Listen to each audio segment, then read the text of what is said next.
Touch her again."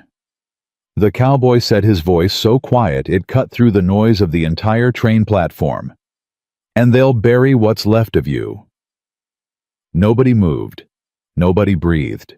The drunk ranch hand still had his fingers wrapped around the woman's wrist, but his face had gone the color of old ash the moment Rhett Callahan crossed that platform in 4 long strides. Because every man in Dry Creek, Arizona knew one truth without needing to be taught it twice. When Rhett Callahan spoke that low, you were already standing at the edge of something you could not come back from. If this story already has your heart subscribed to our channel, hit that notification bell and drop your city in the comments below. I want to see exactly how far this story travels. Now, let's go back to the beginning and find out what kind of woman makes a man like Rhett Callahan forget every wall he ever built. The 11:40 train out of Tucson arrived 7 minutes late into Dry Creek. 7 minutes during which the entire population of the town, or at least the portion of it, with nothing better to do on a Thursday afternoon, had already assembled along the platform with the particular energy of people who had decided in advance that they were about to witness something worth talking about. Word traveled fast in a town with only one saloon, one general store, and not nearly enough rain. A mail-order bride was coming. That was enough. Mabel Pruitt, who ran the laundry on First Street and considered herself the keeper of Dry Creek's moral record, had already told 6 separate women that morning what she thought of the entire arrangement. "Respectable women don't answer newspaper advertisements," she said, pressing the same collar she'd been pressing for 20 minutes, because pressing gave her hands something to do while her mouth worked. "Respectable women have fathers and brothers and community standing. They don't ship themselves across the country like dry goods." The 6 women who heard this all nodded with the conviction of people who had never once questioned what Mabel Pruitt said, which was exactly the kind of audience Mabel had spent 30 years carefully cultivating. By the time the train whistle screamed its arrival, there were nearly 40 people gathered along the platform. Not to welcome anyone, to watch. There is a particular cruelty to public spectacle that dresses itself up as simple curiosity. The people of Dry Creek had convinced themselves they were merely interested, merely present, merely, as Hector Grimes, the feed store owner, would later say, taking the air. But the truth lived in the way they angled their bodies toward the train doors, in the way conversations dropped to murmurs the moment the first passengers began stepping down, in the way eyes sharpened and lips pressed together, ready to find exactly what they expected to find. And then Adeline Brooks stepped off the train. She carried one suitcase, worn brown leather with a broken brass clasp that she held shut with her left hand pressed flat against the side. She wore a gray traveling dress that had once been a finer shade of blue, the kind of dress that had seen better days, but had been maintained with the kind of careful, stubborn dignity that costs a woman nothing except everything. Her hair was pinned neatly, her chin was level, and her eyes, the moment she cleared the bottom step and felt the weight of 40 strangers staring at her, did not drop. That was the first thing Rhett Callahan noticed. Not her face, not the dress, not the suitcase held shut by sheer will. Her eyes stayed level. He stood at the far end of the platform, 20 feet back from the crowd, arms crossed, hat pulled low. He had placed the advertisement 6 weeks ago at the recommendation of his younger sister Clara, who had told him with characteristic bluntness that a man running 8,000 acres of cattle land and terrorizing half the territory could not continue living alone without eventually becoming something worse than feared.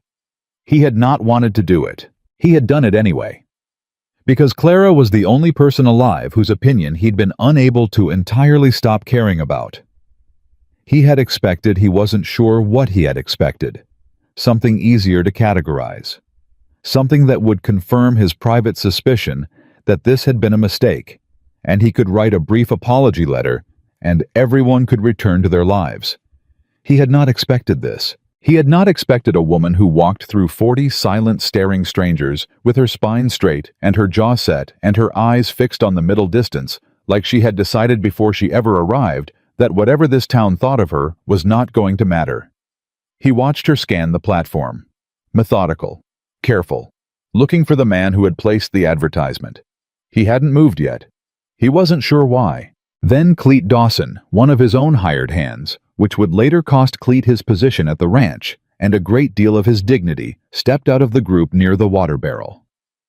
Cleet had been drinking since before noon, which was not unusual for Cleet. What was unusual was that he decided to make it everyone else's problem. He reached out and grabbed Adeline's wrist. "Well," he said loud enough for the whole platform to hear him grinning, the particular grin of a man who thinks an audience makes him funnier. "Let's get a look at the merchandise before the boss makes up his mind." The laughter that started around him died almost instantly. Because Rhett Callahan was already moving. He didn't run. He didn't shout. He covered the distance in deliberate, unhurried strides that were somehow worse than running the stride of a man who was absolutely certain of what he was about to do, and had no reason to rush, because the outcome was already decided. He put one hand on Cleet's shoulder, spun him around, and drove him back against the wooden post, hard enough to rattle the platform awning. His voice when he spoke was quiet enough that only Cleet and Adeline and the nearest handful of people could hear him clearly. "Touch her again," Rhett said, "and they'll bury what's left of you." Cleet's face had gone slack. The grin was gone entirely. His fingers had released her wrist without him consciously deciding to release it. Rhett held him against the post for another 2 full seconds, long enough to make the message permanent, and then stepped back. He turned toward Adeline, and this was the second thing he noticed. She was not crying. She was not shaking. She was standing exactly where she had been standing, the suitcase still pressed against her side, watching him with an expression he couldn't immediately name. Not gratitude, not relief. Something more complicated than either. Something closer to the careful assessing look of a woman who has been rescued by men before and has learned that rescue and danger are not always different things. He understood that look in a way he could not have explained. "Miss Brooks," he said. "Mr. Callahan," she said back. Her voice was steady. He glanced at her suitcase.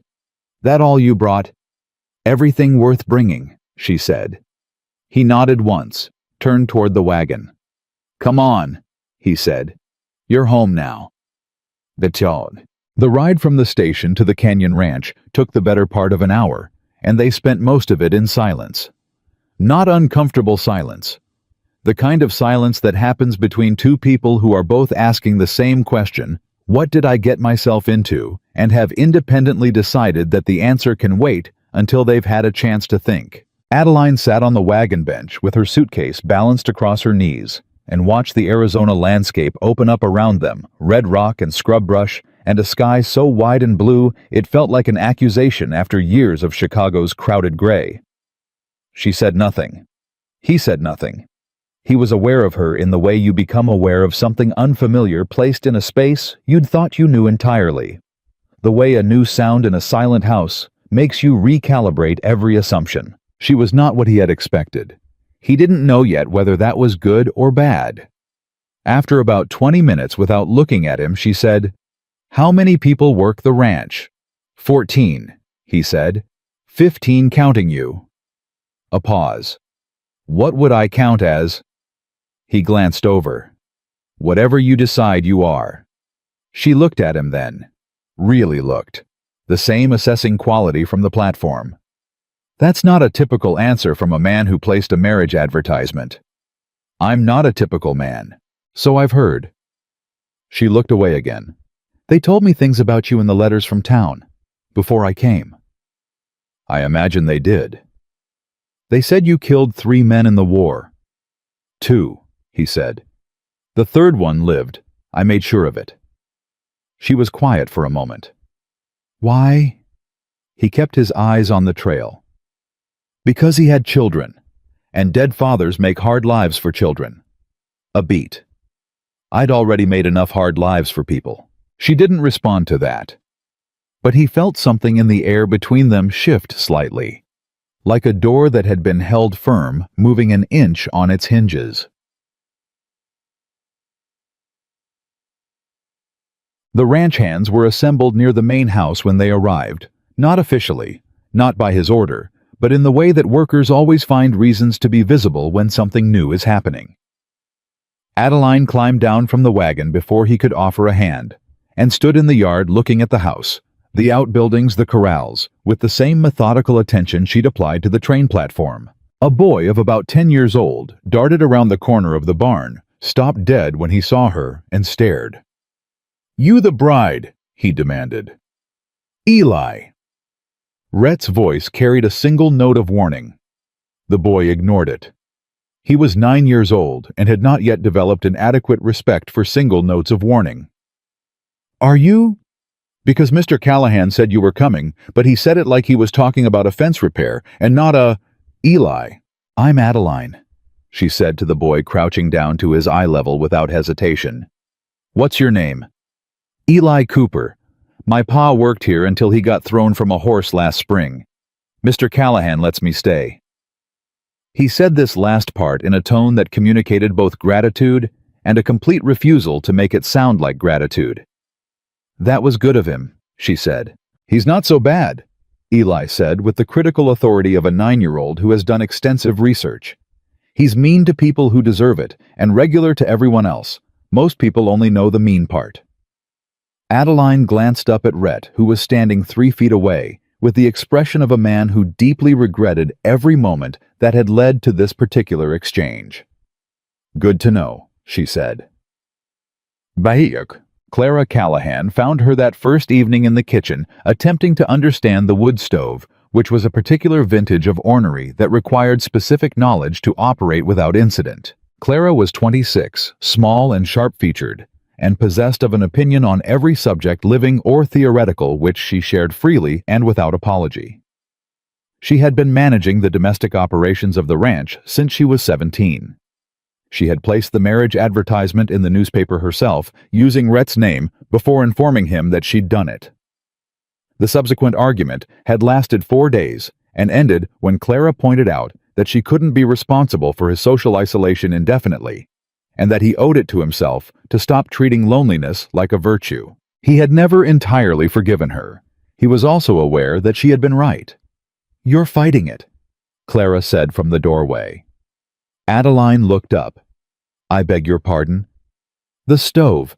It doesn't respond to fighting." Clara crossed the kitchen, made 2 small adjustments to the damper and the draft, and the stove caught cleanly. "It responds to patience. Everything out here does." Adeline looked at the stove, then at Clara. "He didn't mention a sister. He doesn't mention much. I placed the advertisement." A silence. "He knows," Clara said. He was furious. Then he accepted it. That's basically Rhett's entire emotional range: furious, then accepted. She studied Adeline with the same directness that seemed to be a Callahan family trait. "You're not what I expected." "I keep hearing that." "I expected someone frightened." "I was frightened," Adeline said. "I'm tired of being frightened. There's a difference." Clara was quiet for a moment. Then she said, "Yes, there is." And something in her tone shifted from assessment into something closer to recognition. "Supper's at 7. The hands eat first, then us. That's always been the order here." She turned to leave. "Miss Callahan," Adeline said. Clara stopped. "Thank you," Adeline said, "for placing the advertisement." Clara looked at her for a long moment. "Don't thank me yet," she said. "Thank me if it works." The first week was a study in careful distance. Rhett was not cold, but he was deliberate. He did not crowd her, did not demand conversation, did not treat the arrangement as settled merely because she had arrived. He showed her the ranch in sections: the north pasture where the main herd grazed, the creek trail that ran along the canyon wall and was the safest ride in the territory, the supply room that she was free to manage however she found useful. He gave her things to do, but never orders. He explained, but never commanded.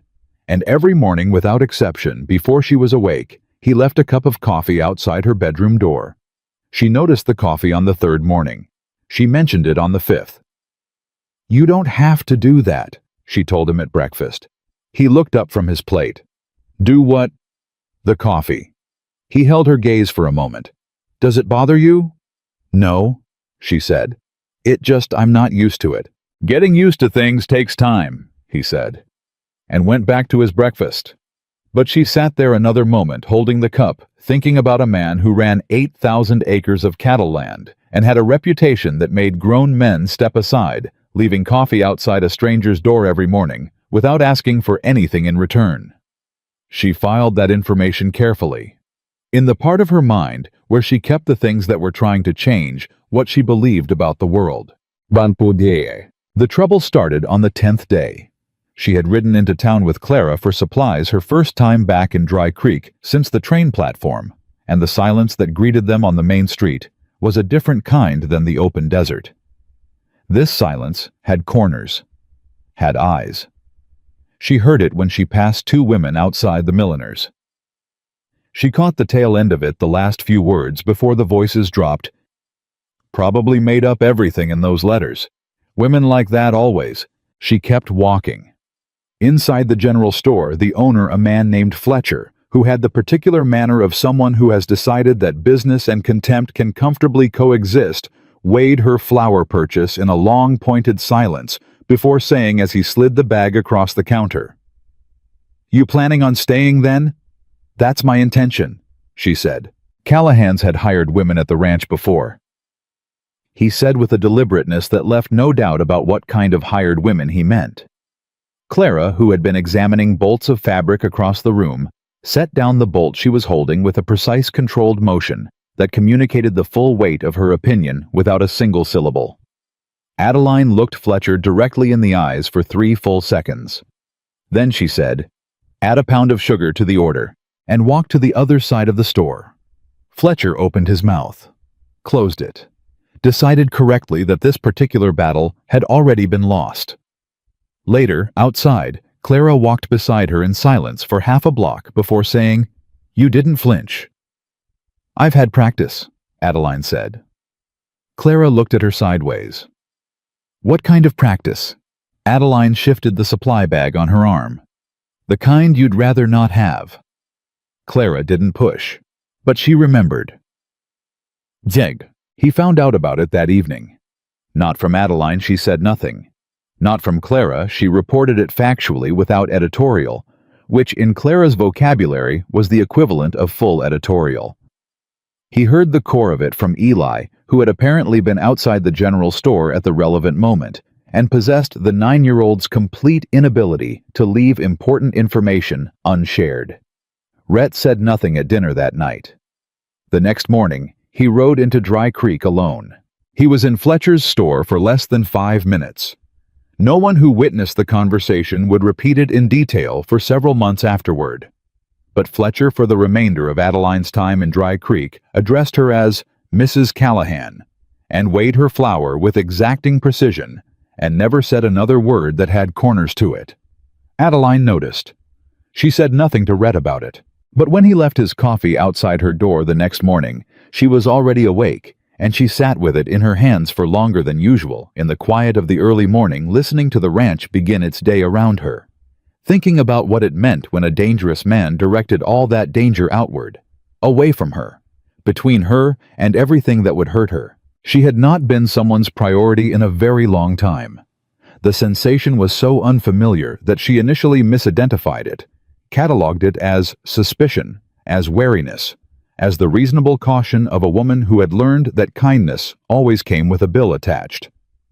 But sitting with that coffee in the early light, she began to consider carefully, reluctantly, with every defense she had still firmly in place, that this might be something different. "Why did you really agree to this?" she asked him that night. They were on the porch after supper, not sitting together exactly, but both present the way two people find themselves occupying the same space without having planned it. The Arizona night had the particular quality of a place that has no patience for pretense. Too big and too quiet for anything less than honesty. Rhett was quiet for a moment. "Clara arranged it," he said. "That's not what I asked." Another pause. He looked out at the darkness past the corrals. "I've been alone a long time," he said finally. "Not the practical kind. The other kind." She understood that. She understood it in the way you can only understand something by having lived it. "Did you think it would work?" she asked. "A marriage advertisement." "No," he said honestly. "I thought it would fail quietly, and I could tell Clara I tried." She almost smiled. Almost. And now, he turned and looked at her. Then the same direct quality she'd noticed from the very beginning. The way he looked at things, he was trying to understand, rather than the way men usually looked at women, which was to say, he was actually looking at her. "Now I think quiet failure might not be as available as I expected." The almost smile became real. Small, still guarded, but real. It was the first time he'd seen it. He stored it away with the private, slightly alarmed recognition of a man who has just discovered a new vulnerability and is not sure what to do with it. Say, she found the gloves on the 14th morning, new ones left on the table beside her coffee. Good leather. Her size, though she'd never told him her size. Brown, practical, nothing decorative about them. Work gloves. Her hands went still for a moment. She had been wearing gloves since she arrived. She wore them to breakfast, wore them around the ranch, wore them with a consistency that a man paying attention might have noticed, signified something beyond fashion. She had not thought he was paying that kind of attention.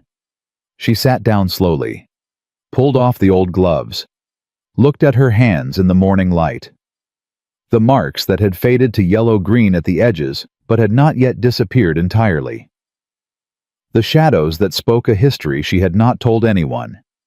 She put on the new gloves, picked up her coffee, and for the first time in as long as she could remember, cried so quietly that no one heard her. Jesh.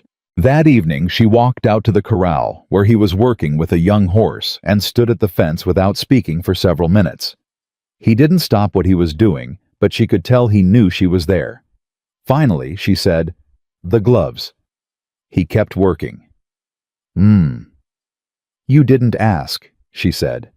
"No. Most people ask." "Most people," he said, running his hand along the horse's neck, "are more interested in the story than in whether you want to tell it." She gripped the top rail of the fence and looked at the horse, not at him. "I came here to start over," she said, "not to explain." "Then don't explain," he said simply. "You don't owe anyone here your history." She looked at him then. "Including you." He turned and met her eyes across the fence. Something moved through his expression. Something careful and deliberate, like a man choosing his words with full understanding of their weight. "Including me," he said. "When you're ready, if you're ever ready, I'll be here. But I'll be here either way." She held his gaze for a long moment. Then she looked away back at the horse, back at the wide, dark canyon beyond, and she did not say anything else. But she stayed at the fence for another hour. And when she finally went inside, she noticed that she had stopped holding her shoulders the way she'd been holding them since Chicago braced pulled forward ready. She stood up straight. She hadn't noticed she'd stopped until she started again. And in the corrals, Rhett Callahan watched her walk toward the house and understood with the quiet, unwelcome certainty of a man who has spent years avoiding exactly this, that he was already in serious trouble. Not the kind he knew how to fight. The kind that had already gotten past every defense he had in a gray traveling dress with a worn suitcase and eyes that refused to drop on a train platform 10 days ago. The kind that had looked at him and asked, "Who are you?" before he'd said a single word. He turned back to the horse, muttered something under his breath that the horse, to its credit, pretended not to hear. 14 days in Dry Creek. 14 mornings of coffee outside a door. 14 evenings of calculated, cautious distance. And all of it, every wall he'd spent years building and tending and maintaining, already beginning to crack at the foundation. Because the woman who had arrived with everything worth bringing in one worn suitcase was proving to be exactly that. Everything. The nightmares started on the 17th night. Rhett heard it from across the hall, not screaming, which would have been easier to respond to, but something worse. A sound that started low and built without ever becoming loud, the particular sound of someone fighting their way up through something heavy and suffocating. He was out of bed and into the hallway, before he was fully awake, moving on instinct. The way soldiers do, the way men do, who have spent enough time sleeping light, because light sleeping is the difference between living and not. He stopped outside her door. The sound had stopped. He stood there in the dark hallway for a full minute, hand raised, not knocking, listening. Behind the door, there was the quiet of someone sitting awake in the aftermath. He knew that quiet had lived inside it himself for years. And then the careful, controlled sound of breathing, being deliberately slowed. He lowered his hand. He went to the kitchen and put the coffee on instead. When she came out an hour before the rest of the house, she found him at the kitchen table with 2 cups already poured. He didn't look up from the mug in his hands. He didn't say anything about the hour, or the dark circles under her eyes, or the fact that her hair, usually pinned neatly before she left her room, was only half arranged. He pushed the second cup across the table. She sat down and wrapped both hands around it. They sat in silence for 10 minutes. "How long?" she finally asked. She didn't specify. She didn't need to. He looked up. 4 years after the war, he said. Then they got quieter. Now they only come back when something reminds me. She absorbed that. "Does it get better?" "Different," he said honestly. "Not always better, but different." She nodded slowly, looked into her cup. "I used to think I was weak for not being able to stop them." "Weak would have been staying wherever they came from," he said. Something flickered across her face, fast, sharp, quickly controlled, and she looked at him with that measuring quality again, the one he'd come to recognize as Adeline processing information she hadn't expected. "You don't know where they came from," she said. "No," he agreed. "But you're here. Which means you left. Which isn't what weak looks like." She was quiet again for a long moment. Then, very carefully, like someone opening a door they'd kept locked for a very long time. "I was engaged before. In Chicago. His name was Charles Whitmore." Rhett said nothing, kept his expression still, gave her room. He was important, politically. His family had money going back 3 generations, and everyone in our social circle thought I was the luckiest woman alive. Her voice carried no bitterness, just the flat, stripped quality of someone reporting facts they've already processed until all the raw edges are worn smooth. "I thought so too, for a while." She stopped. He waited. She shook her head slightly, like closing a door again. "Not now," she said. "I'm not ready for all of it now." "All right," he said. "You're not going to push." He picked up his coffee. "I told you before, your story's yours. I'll wait." She looked at him across the kitchen table in the early morning dark, and something moved through her expression that she couldn't entirely conceal, something that sat between gratitude and grief, between the relief of being believed and the old practiced suspicion that nothing this steady ever stays. She didn't name it, but she didn't look away from it either. That was its own kind of courage, and he recognized it. Joan. The ranch had rhythms, and Adeline learned them the way she'd learned to survive most things, by watching carefully, and then committing fully once she understood the shape of things. She was up before sunrise without being asked. She had opinions about the supply inventory that turned out to be correct, and she voiced them directly without hedging. And when the ranch's head cook, a wiry man named Beaumont, who had been managing the kitchen stores for 11 years and considered them his personal domain, pushed back, she laid out her reasoning with the calm precision of someone who has had to justify herself to rooms full of skeptical men and has stopped finding it anything other than tedious. Beaumont pushed back twice more. Then he stepped aside and let her reorganize the supply room. 3 weeks later, he told Clara, not Adeline, because that would have required him to admit he'd been wrong directly, that the new system was better. Clara told Adeline. Adeline allowed herself exactly half a smile. With the children, she was different. Eli had decided on approximately day 4 that Adeline was acceptable, which in Eli's social hierarchy was the equivalent of a formal knighthood. He brought 2 other ranch children in his wake, a girl named Ruby, whose parents worked the cattle operation, and who was 8 years old and deeply serious about everything, and a 7-year-old boy named Sims, who did not speak much, but watched everything with enormous dark eyes that missed nothing. Adeline taught them to read in the evenings. Not formally, not like a schoolroom, she simply read to them. Good stories, real stories. And when they started asking questions about the words on the page, she answered the questions until they were asking about the words themselves. And then she put the books in their hands and let them figure it out. Rhett noticed. He noticed the way she was with them, patient, but never condescending, honest, but never harsh, and he filed it away in the growing catalog of things about Adeline Brooks that he had not expected and could not stop thinking about. He also noticed the gloves. Every morning. Breakfast to supper, working around the ranch, riding the creek trail. Always gloved. He never mentioned it again. He didn't need to. He'd already said what needed saying.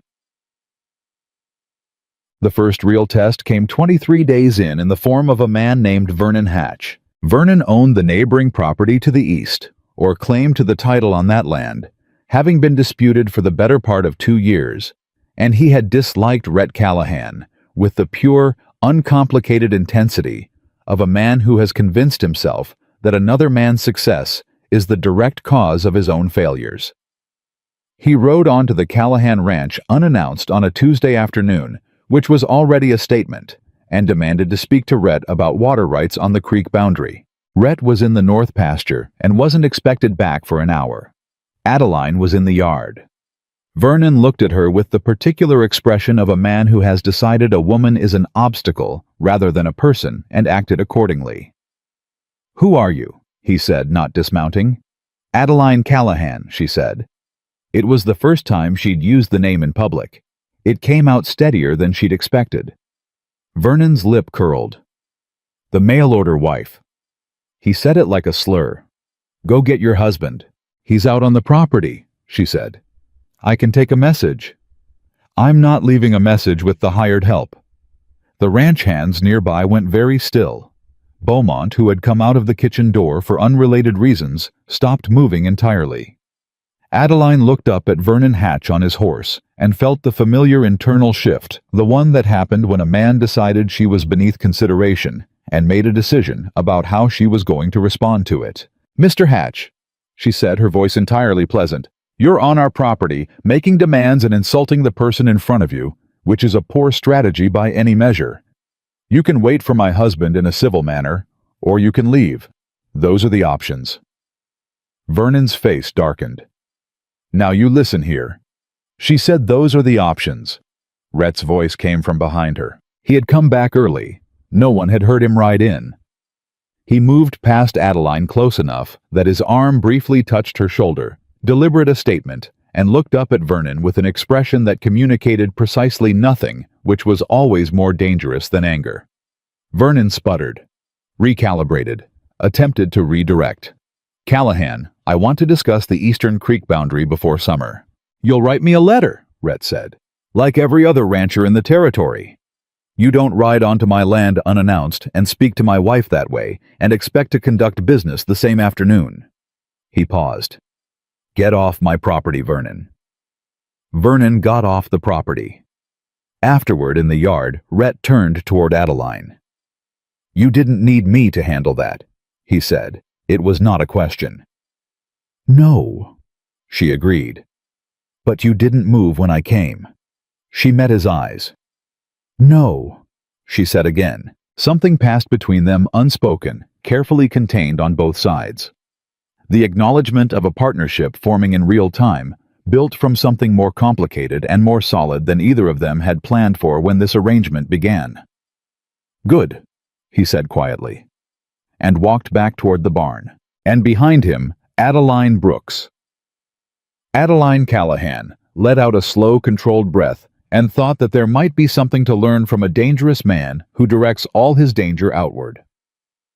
It was Clara who finally said the thing that both of them were circling.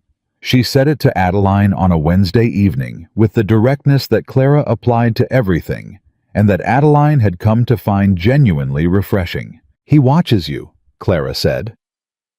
They were in the kitchen after supper, which had become a natural hour for the two of them. The ranch hands dispersed, Rhett usually in the office with the ledgers the children long since run to exhaustion and sleep. "When he thinks you're not looking, which is often because you're usually busy actually doing something and he's trying to look like he isn't watching." Adeline kept her hands on what she was doing. "He's cautious," she said. He's terrified, Clara corrected. There's a difference. Cautious men keep distance. Terrified men keep busy. She paused. He fixed the hinge on your bedroom window last week. Adeline looked up. I didn't ask him to.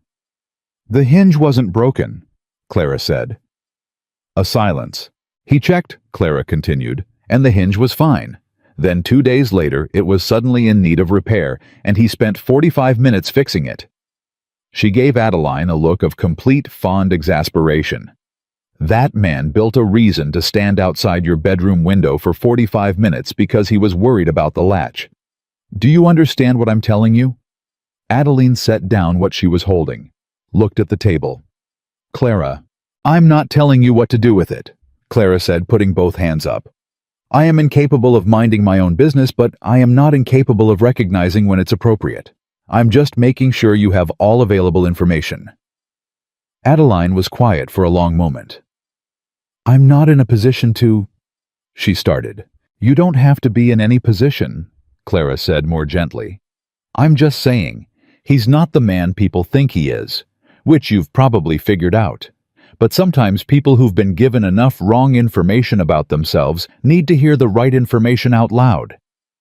She picked up her cup. From someone who isn't afraid to say it. Adeline looked at her. I'm not afraid, Adeline said quietly. Clara smiled, small and real and satisfied. No, she said. I know you're not. Get all. She told him the rest of it on a night when the stars were so thick and low, they felt like something a person could reach for. She had been at the ranch 31 days. She knew because she had been counting not with dread, but with a quiet accumulating wonder, the way you count things that keep surprising you by continuing to be good. They were on the porch again. Their porch.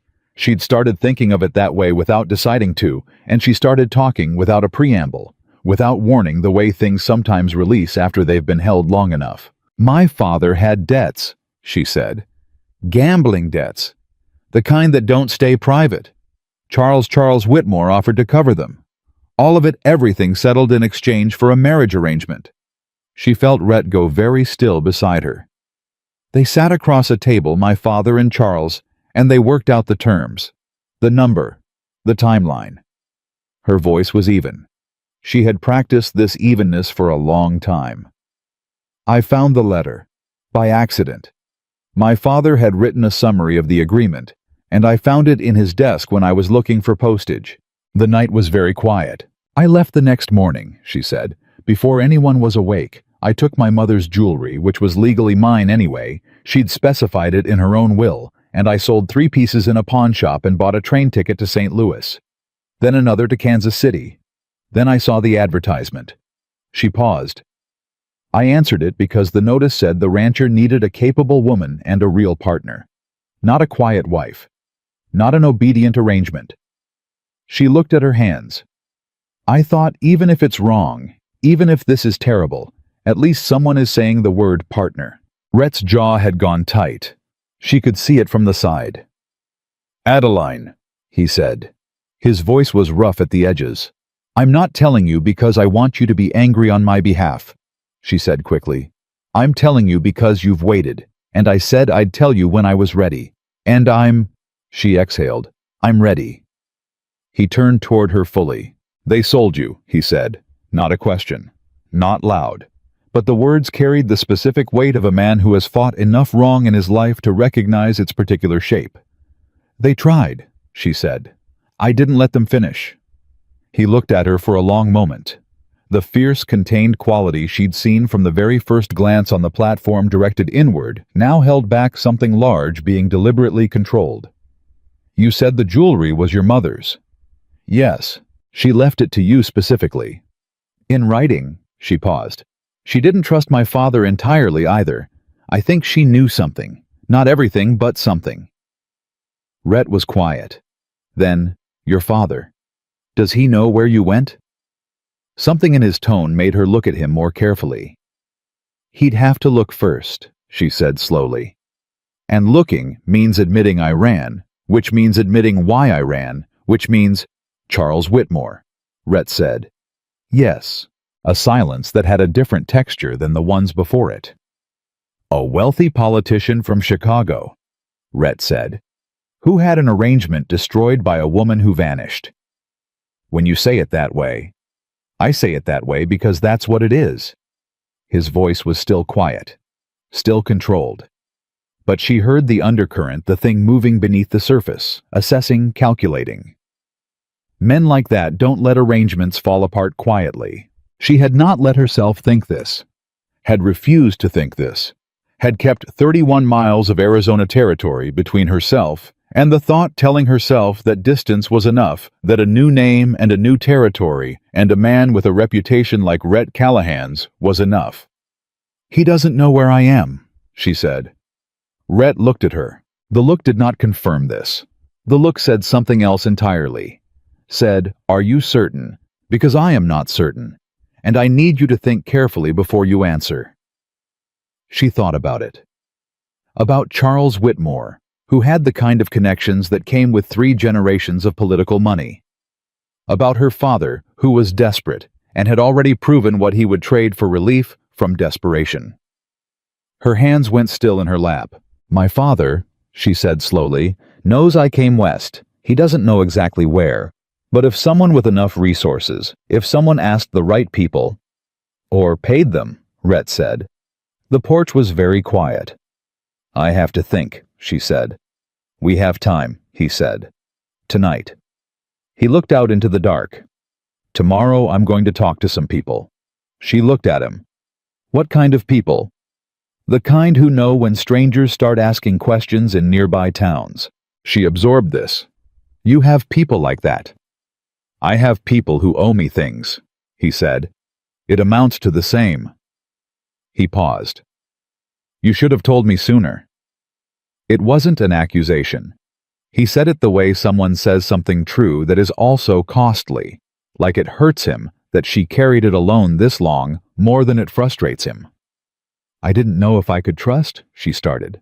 "I know," he said. "I'm not blaming you. I'm saying from here forward, whatever you know I need to know. Not because you answer to me." He looked at her directly. "Because I can't protect what I'm not informed about. And I intend to protect you." She met his eyes, held them. This was the moment she knew it clearly. The way you know certain moments while they're happening, that something crossed over from temporary to permanent. From arrangement to something that didn't have a cleaner word than his and hers and ours. "All right," she said. He nodded once, looked back at the night. And then, so quietly, it might have been addressed to himself as much as her, "Nobody's selling you, not while I'm standing." She didn't answer, but she stayed on that porch beside him until the stars began to thin toward morning. And neither one of them suggested going in. The next 3 weeks moved differently, not faster. The work of a cattle ranch doesn't adjust its pace for personal revelations, but with a different underlying current. Something had shifted in the architecture of the arrangement. Everyone in the ranch felt it the way animals feel pressure changes before weather arrives. The hands became more careful in small ways. Beaumont started including Adeline in supply decisions without being asked. Clara began treating Adeline less like a guest she was evaluating and more like a sister who needed the full benefit of Clara's extensive unsolicited wisdom on every subject, living or theoretical. And Rhett stopped keeping the careful, deliberate distance. He was still not a demonstrative man. He was not going to become one. But he stopped engineering reasons to be across the room. He stopped managing the space between them with architectural precision. He sat beside her at the table. He rode with her on the creek trail without treating it as a practical lesson in ranch navigation. He asked her opinion on things: the north pasture rotation, the new hand he was considering hiring, whether Eli's increasing boldness with the horses required correction or encouragement. He asked. And he listened to the answers. Not as a courtesy, as someone who actually adjusted based on what he heard. She noticed.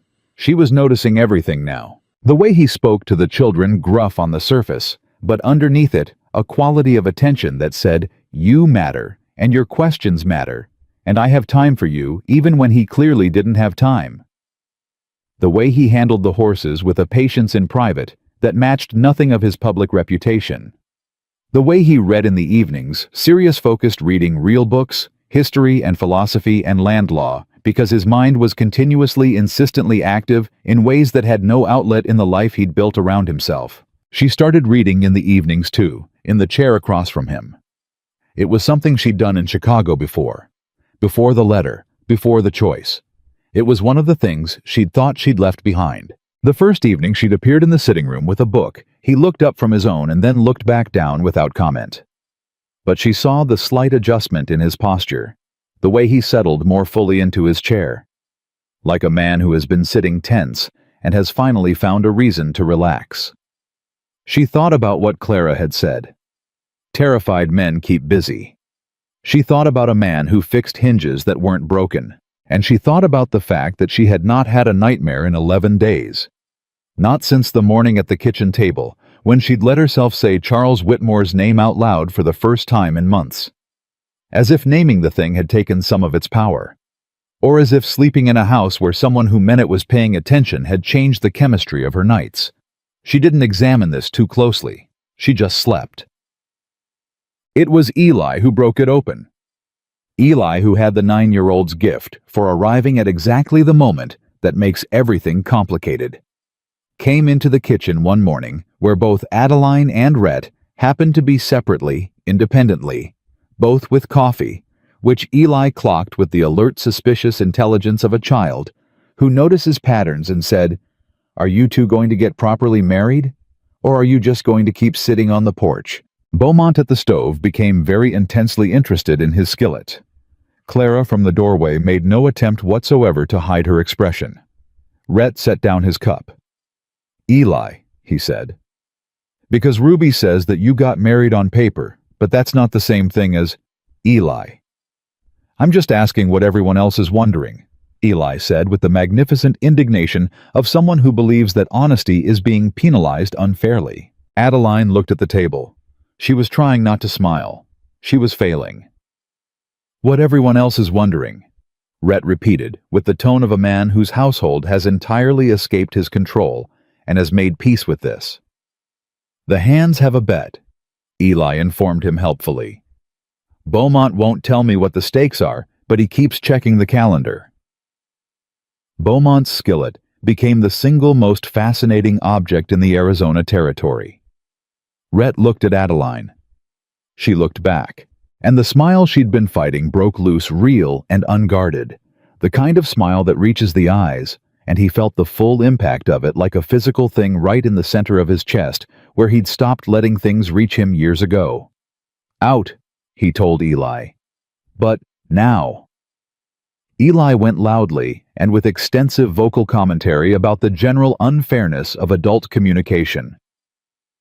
In the kitchen, the silence that followed was warm at the edges. Adeline looked at him. "A bet," she said. "Apparently. What do you think the stakes are?" He held her eyes. "I think," he said carefully, "that's less important than whether the bet has anything to win." She held his gaze for a long, still moment. "Rhett," she said quietly. His given name easy in her mouth, natural in a way that landed differently than anything had in years. "I know," he said. "I'm not pushing." "You never push," she said. "No. I've noticed that," she said. "I've been noticing it." She looked down at her hands, the new gloves, the good leather worn now, to the shape of her hands, specifically. "I came here running from something. I didn't come here expecting—" She stopped. "I didn't expect you to be who you are." He said nothing. Let her find it. "I'm not running anymore," she said. She looked up, and what she saw in his face behind all the control, all the careful, deliberate restraint, was the answer to a question she hadn't quite managed to ask yet. Something fierce and steady, and entirely, absolutely certain. Something that had been certain, she realized, since a train platform. Since the first glance. She reached across the table and put her hand over his. Not gloved, her actual hand bare and real over his scarred knuckles. He turned his hand over and held hers. That was all. That was everything. And in the kitchen, Beaumont checked the calendar on the wall and smiled quietly at his skillet and said nothing to anyone. Kai. The letter arrived on a Friday. It came through the Dry Creek post office, addressed in a handwriting she recognized before she'd fully read the name at the bottom. Her body recognized it first, the instinctive pull in her stomach, the cold that started at the base of her spine and moved upward. She opened it in the yard alone. Adeline, you have caused considerable trouble. The arrangement was legal and binding by every standard applicable. I intend to remedy this situation and have retained legal counsel accordingly. I expect your compliance will be infinitely preferable to the alternative. C.W. She stood in the yard with the letter in her hand. 36 days of sleeping better. 36 mornings of coffee and honesty, and a man who checked hinges and gave her gloves and held her hand across a kitchen table. She folded the letter and walked inside to find Rhett, because she was not running anymore, and Charles Whitmore was about to learn what that meant. Rhett read the letter once. He set it on the table between them, flat and deliberate, the way a man sets down something he intends to deal with rather than react to. Then he stood very still for a moment with his hands pressed against the table's edge and his jaw set at the angle Adeline had learned meant he was choosing his words carefully. How long ago was this postmarked? He said. 4 days, she said. It came through the main post. Someone in town signed for it. That meant 4 days of people in Dry Creek knowing that a letter had arrived addressed to Adeline Callahan from a Chicago return address. In a town the size of Dry Creek, that information had traveled to every available ear within the hour. Rhett straightened up. He sent a letter first. He always announces himself, she said. The familiarity in her voice, the specific tired familiarity of someone who knows how another person operates, made his jaw tighten further. He considers it a courtesy, giving you the chance to comply before he applies pressure. And when people don't comply, she met his eyes. He applies pressure. Rhett was quiet for a moment. Then, what kind of legal standing does he actually have? The arrangement, was there anything signed? My father signed something. I didn't. She kept her voice even. My father doesn't have the legal authority to sign a marriage contract on my behalf. I was 24 years old, but Charles has lawyers who can make arguments that take years to untangle in court. She paused. And he has connections with territorial judges. Political connections. That's what he does. He builds leverage with people before he needs to use it. How far ahead does he plan? Far enough, she said. He knew about the debts before my father did, I think. I've always suspected he arranged for the losses, created the desperation, and then arrived with the solution. She looked at her hands. By the time I understood the shape of it, it was already built around me. Red absorbed this. The controlled stillness in his posture was doing real work. Now she could see the effort it cost him. He built a trap, he said, and put himself in charge of the only exit, she said. The kitchen was very quiet. Then Rhett said, he's not dealing with your father anymore. It was not a reassurance. It was a statement of fact delivered with the quiet certainty of a man who has spent enough time in difficult situations to know the difference between what can be handled and what cannot. Rhett, write him back, he said. She blinked. I'm sorry. Write him back. Today. Tell him the arrangement he references has no legal standing, that you entered a valid marriage in the Arizona territory of your own free will, and that any further correspondence should be directed to my attorney in Tucson. She stared at him. You have an attorney in Tucson. I will by tomorrow morning, he said. I'm riding at dawn. She opened her mouth and closed it. The speed of it, the complete instant transition from stillness to action, from absorbing information to moving on it, was something she was still learning about him. Rhett Callahan did not sit inside problems. He moved through them. He won't stop at a letter, she said. I know. He looked at her directly. Neither will I. He was back from Tucson by late afternoon the next day with a name, Edward Marsh, one of the best legal minds in the territory, a man who had spent 15 years unpicking fraudulent land contracts and bad faith arrangements. and who, according to Rhett, had never lost a case he'd personally argued. He also came back with information. His contact in Tucson, a man Adeline didn't ask about, and Rhett didn't explain, had confirmed what Rhett already suspected. Someone had been making inquiries in 3 separate towns along the rail line, asking about a woman matching Adeline's description who had traveled west. Asking with money behind the questions, which meant the answers were not difficult to find. "He already knows where you are," Rhett said. She had known this was coming since she read the letter, but hearing it said clearly still landed with weight. When? My guess. He knew before the letter arrived. The letter was the announcement, not the search. He sat across from her. He's not asking where you are anymore. He's establishing the record, making it look like he's giving you the chance to return voluntarily, so that when he arrives, whatever he does next looks like a man exercising legal recourse rather than hunting me, she said. Yes. Clara had come in partway through this and was standing in the doorway with her arms crossed and the expression of a woman doing rapid strategic calculations. "What does he want?" she said. "Truly, is it her? Or is it something else?" Adeline looked at her hands. "My mother's estate," she said quietly. "The pieces I didn't sell, the property, the holdings my mother left specifically to me in her will. It's not a small amount. Charles needed it to cover political investments that haven't paid out the way he expected." She paused. "He needs the money, and he needs it tied to a wife, so that it transfers under marriage law rather than requiring contested probate. So he needs you married to him," Clara said flatly. "Legally. On paper. Yes." "What happens to the money if you're married to Rhett?"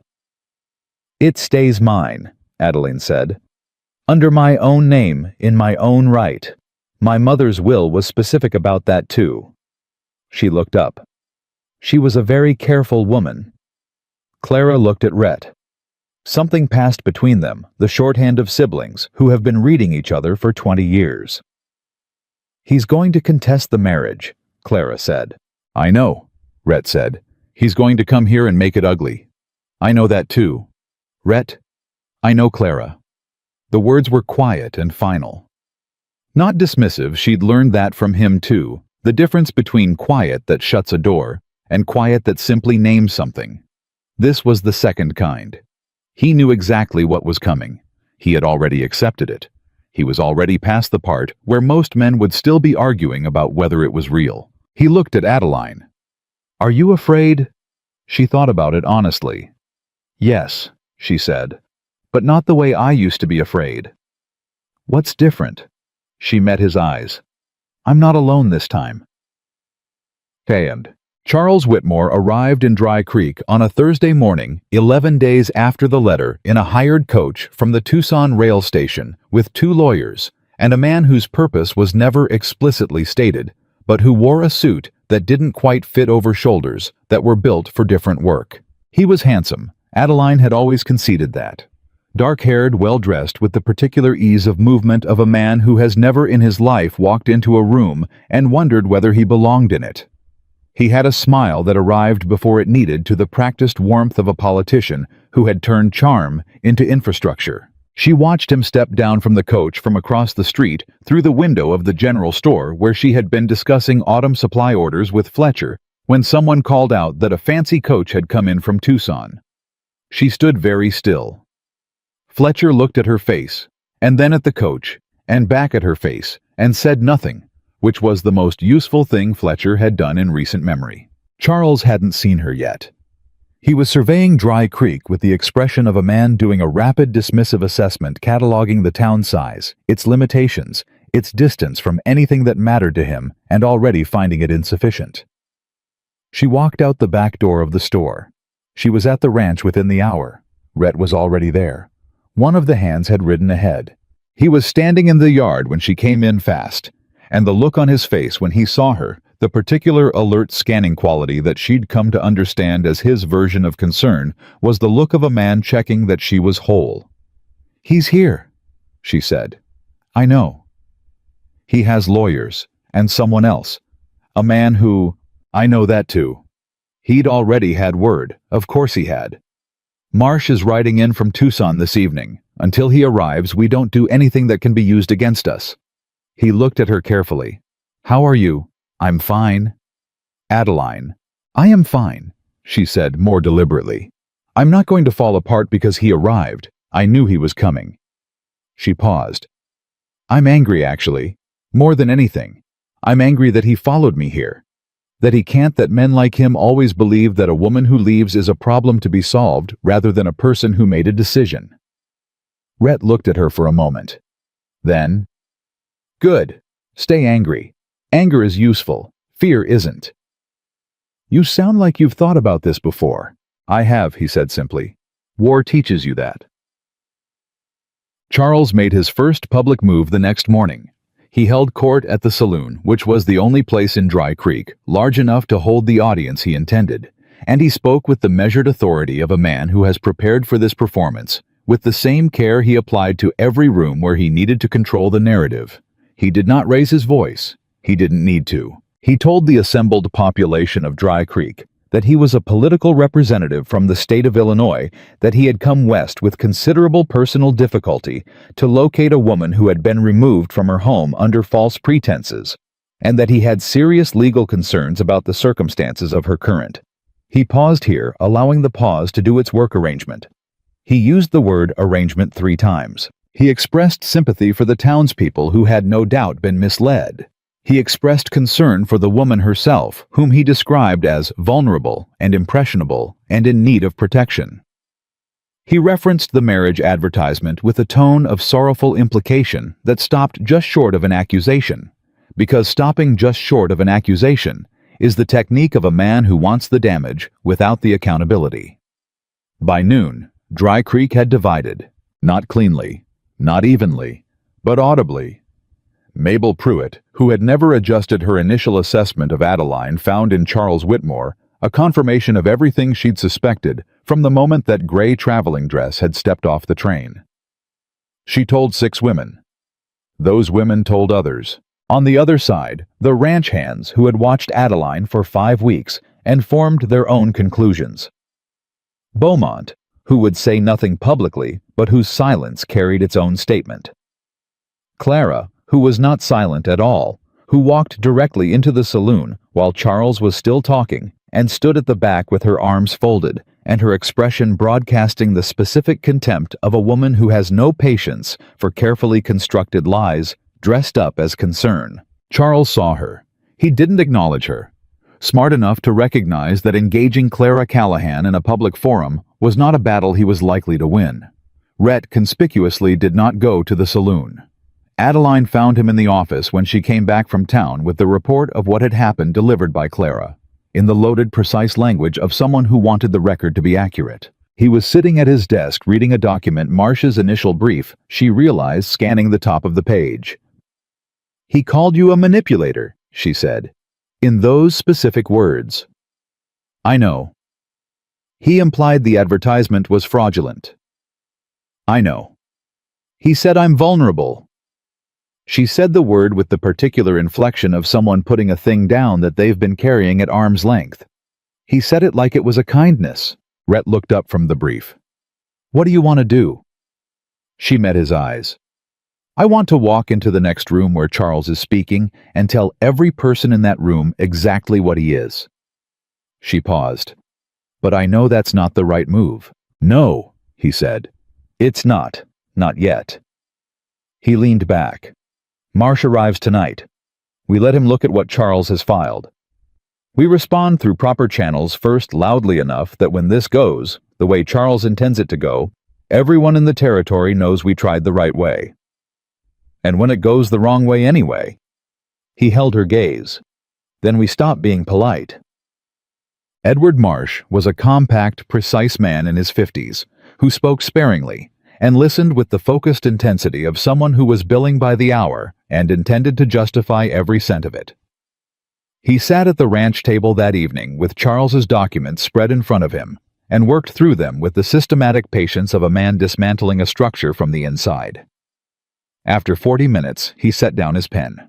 The arrangement between your father and Mr. Whitmore has no legal standing regarding your person or your property, he said to Adeline. Your mother's will is explicit, and your age at the time of any alleged agreement removes consent as a valid legal argument. He paused. However, Rhett said, say it. He's filed with a judge in Pima County, Judge Harold Eccles. Marsh looked at Rhett. Do you know that name? A beat. Yes, Rhett said. Adeline looked between them. Who is he? Marsh said. A man whose decisions have historically aligned with the interests of people who contribute to his political campaigns. He said it with the flat precision of someone stating a fact they find distasteful, but not surprising. Whitmore has already met with him, privately, before arriving here. The room was quiet. He went to the judge first, Clara said from the doorway, before he even came to town. Yes, Marsh said. The public speech today, the sympathy, the concern, the implications, that's theater. The real structure is already being built in the courtroom. He looked at Rhett. He can make this very messy for you specifically. Accusations of fraud in the original advertisement, of undue influence of... He glanced at the documents. He's using the word coercion in the formal filing. The word sat in the room like something dropped. Adeline said, That's... She stopped. He's saying Rhett coerced me. He's implying it strongly enough that a sympathetic judge can work with it, Marsh said. He doesn't need to prove it. He needs enough uncertainty to get a hearing, and with Eccles in place, a hearing is enough to do significant damage to Mr. Callahan's reputation and business standing while the case proceeds. How long would that take? Rhett said. 6 months. A year, possibly. Long enough to affect cattle contracts, banking relationships, the kind of business relationships that depend on reputation. Marsh paused. He's done this before. Different circumstances. Same architecture. Adeline's hands went still in her lap. She was looking at the table. Not at Rhett. At the table. Because she understood with perfect cold clarity what was happening. Charles had not come here simply to reclaim her. He had come here to make staying more expensive than leaving. He had come here to make Rhett pay the price for having taken her in to transform Rhett's defense of her into a liability to weaponize decency itself. He's going to destroy you, she said. Her voice was barely above a whisper. He's going to try, Rhett said. Your cattle contracts. Your... Adeline. I came here and I brought this to your door, and he's going to use it to take apart everything you've built. Adeline. His voice was quiet and absolute. Look at me. She looked up. His face was calm. Not the performed calm of a man concealing panic, the real kind, the kind built from the bedrock of a person who has made an irreversible decision and found it solid under his feet. This isn't your fault, he said. And it isn't a reason for anything except fighting back correctly. He'll drag your name through. Let him drag. Names clean up. He held her gaze. You don't. She stared at him. You cannot be traded, bargained, or scared back into something you already escaped, he said. Not while I'm here. That's the only thing that matters to me right now. Marsh, to his credit, was studying the documents with sudden, intense concentration. Clara was doing nothing of the kind. Clara was watching with the open, undisguised emotion of someone witnessing something they'd been hoping for and hadn't been certain would arrive. Charles came to the ranch on Saturday. He came alone, which was either confidence or strategy, and probably both. He had the particular ease of movement of a man who has decided how a conversation ends before it begins. Rhett met him in the yard. Adeline stood on the porch. Charles looked at her first. A long look, unhurried, the kind of look that was itself a form of assertion. Then he looked at Rhett. I'm prepared to make this simple, Charles said. Adeline returns with me voluntarily. I withdraw all filings. Your name stays intact, your business continues, and we all proceed as though this misunderstanding never occurred. Rhett said nothing. I have no personal grievance with you. Charles continued with the practiced reasonableness of a man who understands that appearing reasonable is more powerful than being right. You were misled by a woman who is quite skilled at presenting herself sympathetically. That's not your failure. He paused. But she does belong with me. Legally, financially, by prior arrangement. And by... She doesn't belong to you, Rhett said. She doesn't belong to anyone. Charles's smile adjusted slightly. I understand you feel strongly. I'm going to say this once, Rhett said. Clearly. You'll listen, and then you'll leave this property. He looked at Charles with the full, unobstructed weight of his attention. No anger which would have given Charles something to perform against just certainty. Whatever you filed in Pima County, my attorney is already responding to. Whatever influence you have with Eccles we're documenting and will be taking to the territorial governor's office within the week. Whatever you plan to say about me in this town, say it. I've been called worse by men I actually respected. He took a step forward. But understand this. You come near her again on my land in this town, anywhere in this territory, and the legal complications you're planning for me are going to feel insignificant compared to your other problems. Charles looked at him, really looked this time, without the performance. What he saw was something he had not calculated for a man who was not afraid of him. Not positioning, not managing, not calculating a response. Simply not afraid. The way certain walls aren't afraid of things thrown at them. The smile dimmed. You'll regret this, Charles said. Add it to the list, Rhett said. Charles left. The town divided harder after that. Word of the ranch meeting spread distorted, amplified, reframed at each retelling in the way of small towns where information is currency. By Sunday afternoon, the version circulating in the street bore little resemblance to what had actually happened, but it had the essential shape Rhett Callahan had refused to give the woman back. Which, depending on who was telling it, meant either that he was protecting someone who deserved protection, or that he was proving the Chicago man's point. Mabel Pruitt gathered her 6 women and added 4 more. Adeline walked through it. She walked through the store, through the street, through the loaded silences, and the pulled-away gazes, and the 2 women who crossed to the other side of the road when they saw her coming. She walked through it with her spine straight, and her jaw level, and her eyes forward the same way she'd walked through 40 strangers on a train platform 6 weeks ago. But it cost more this time. Because this time, she had something to lose. She came back to the ranch that evening and sat on the porch alone for a long time, and for the first time in weeks, the nightmares came back while she was still awake, not sleep ghosts, but the waking kind, the calculations that a person makes when they're trying to measure the damage they cause against the cost of running. She thought about the cattle contracts, the banking relationships. 11 years of a reputation built by a man who had every reason to be bitter and had chosen to build something instead. She thought about Eli asking if they were going to get properly married. She thought about coffee outside her door. She thought about a man who fixed hinges that weren't broken. And then she thought, what if staying makes it worse? What if the only way to protect all of this is to remove the reason Charles is here?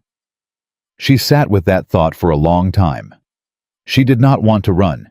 She was so tired of running. But there is a particular shape of love early and uncertain, and still learning its own name, that looks at the person it belongs to and decides that their safety is more important than its own existence. She went inside. She did not pack loudly. She did not make noise.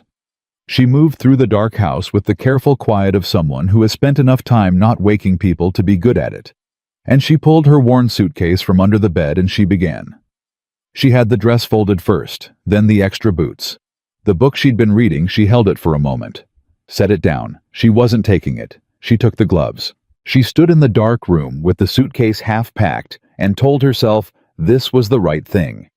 Told herself that leaving this one time for these reasons was different from every other time she'd run. Told herself that Rhett Callahan's life before she arrived was better than what she was bringing him now. She was halfway to convincing herself when the door opened. He hadn't knocked. She realized later that he probably hadn't been asleep at all. He stood in the doorway and looked at the suitcase on the bed, and then at her. For a moment, neither of them spoke.